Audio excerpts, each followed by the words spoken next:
I used the tips in this video to get my 8-iron from this to this to this in less than 30 minutes. The advice in question is from none other than Rick Shiels, and I was amazed to see how well these seemingly simple tips actually work.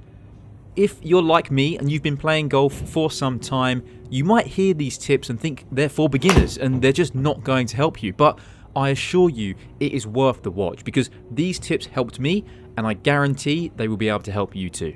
So whilst I hit these warm-up shots, I'll hand over to Rick to explain tip number 1. Number 1, ball position. It's the thing that a lot of players completely neglect.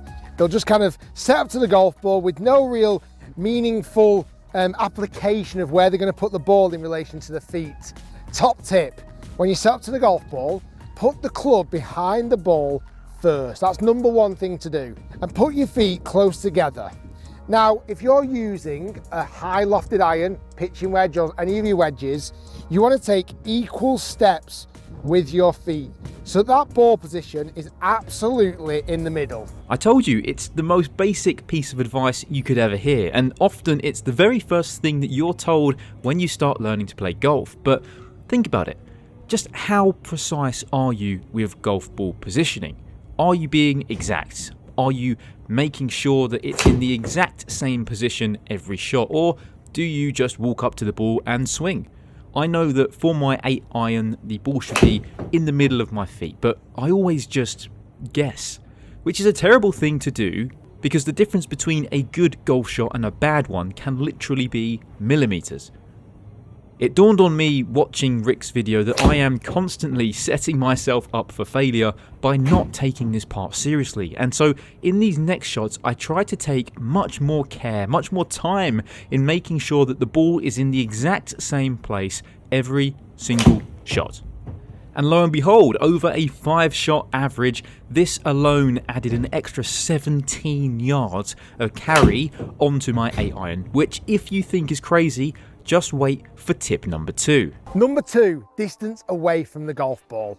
Again, this is where if you are inconsistent, sometimes you might be stood really close to the golf ball, other times you might be stood too far away. You've got to try and find a consistent way of setting up the golf ball so that you're comfortable and you repeat that process every single time. So like before, we've got our club behind the golf ball first. That's really important. You want to build everything around the club behind the ball first. Then you can take your grip, then you can take your stance, which we talked about a minute ago with the ball position. And here it's a great time to check that your arms are almost straight down and you've got this nice gap between the club and your legs. Again, simple advice, but likely something we forget to do over time as we become better at golf. You can see here I'm taking much more time ensuring that my arms are correctly hanging, that I'm the right distance from the ball, that the ball itself is in the middle of my feet, and I hit one of the best shots I've hit all day.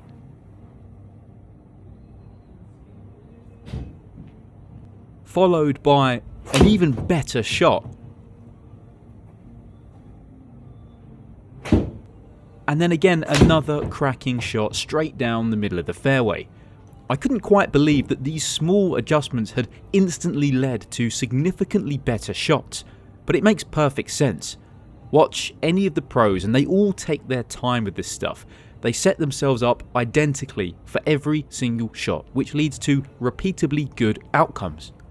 From this point onwards, I promised myself never again to be lazy with the setup. After all, it's the easiest thing in the world to do. It takes no skill, no swing thoughts, no major mechanical adjustments, just an extra 5 seconds before every shot, and it leads to much better striking. Now we do have one more tip to try, but if there's only one thing to take away from this video, it's that the setup actually does matter, maybe more than what you think it does. And then last point, number 3, making sure when you hit your irons, you want to hit the golf ball first and then the ground after. You want to take that divot after the shot. I would say the most inconsistent movement of a golfer is when they come to hit their irons, the body, almost the middle of the body here, starts to move backwards. And as soon as you start moving backwards, you're going to hit the ground, and even if you don't hit the ground, you're going to end up thinning the shot. I want you to practice this and get really good at this. As you're coming into the golf ball, make sure the middle of your body is moving around your front foot, around your left foot. Have that motion of your body moving toward the target as your hips twist toward the target. Now this tip is a bit different to the others in that it's much easier said than done. You can see on the screen here I've got the instant replay camera up so we can actively monitor how my body is moving during the swing. And that's a key benefit of having a simulator like this, but you can easily get the same result by setting up your phone and recording the front view. I'd highly recommend doing this, and you'll find out why in just a moment. This ends up being the best shot of the session so far, and remember, when I started, my 8-iron was only going about 136 yards, and that shot went 153. As Rick said, I'm trying to focus on the weight shift, getting my body over my left leg, but more importantly, trying to keep my head over or slightly behind the ball. Sideways head movement during the swing is not ideal, and to demonstrate this, here's a clip of me next to Tiger Woods. I've drawn circles around our heads. My camera was a little bit shaky, so I've added some additional guidelines, but in all honesty, the swings don't look that dissimilar. The big difference, and I mean big difference, is that Tiger has literally no sideways head movement. He keeps it perfectly still over the ball throughout the entire swing, whereas my head moves quite a bit towards the target before I even hit the ball. Tiger's head also gets slightly lower throughout his swing, dropping towards the end of his backswing, but then again staying perfectly still for the duration of the shot, and that is how he's able to get consistently good ball contact. And that's it. Those are Rick's 3 tips that massively helped me with my irons, even though they are the most beginner level pieces of advice you'll ever hear.